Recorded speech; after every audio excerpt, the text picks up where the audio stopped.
Una fiera nuova, talmente nuova che è ancora un cantiere in piena costruzione e per questo viene presentata un mese prima del suo inizio. Gusto, rassegna enogastronomica, ha l'ambizione di far divenire Venezia la capitale della cultura del cibo e del buon bere, coinvolgendo le forze di un Veneto che conta su un panel di 37 prodotti di origine controllata, 350 tipicità e produce 8 milioni di ettolitri di vini di qualità. La Biennale del Gusto credo sia un'ulteriore opportunità per far capire la varietà dell'offerta enogastronomica che questo straordinario territorio che il Veneto offre, e questo è anche uno dei punti fondamentali per il quali il Veneto sta confermando questo suo primato di prima regione turistica in Italia. 150 aziende hanno già dato il loro assenso, centinaia di buyers hanno già espresso il loro interesse per l'iniziativa che al momento conta su quasi 200 eventi già programmati. Noi apriremo il primo giorno con la convention di Slow Food nazionale, dove verrà anticipata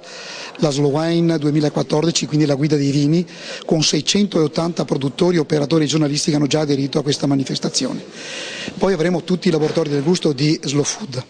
avremo convegni organizzati dalla Regione Veneto sulla qualità, sulla tracciabilità dei prodotti, avremo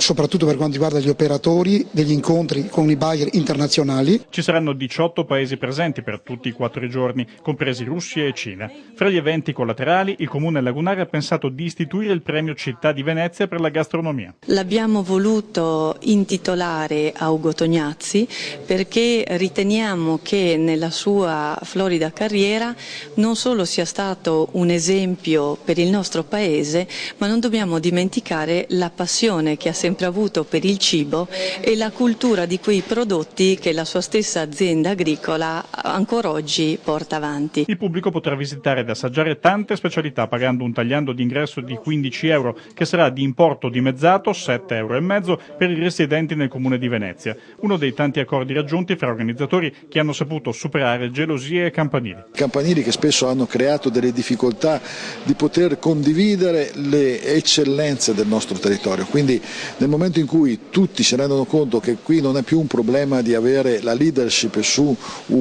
questa realtà, ma è necessario essere unici insieme a presentarsi a quello che è, a proporsi a quello che è il resto del territorio e il resto del mondo.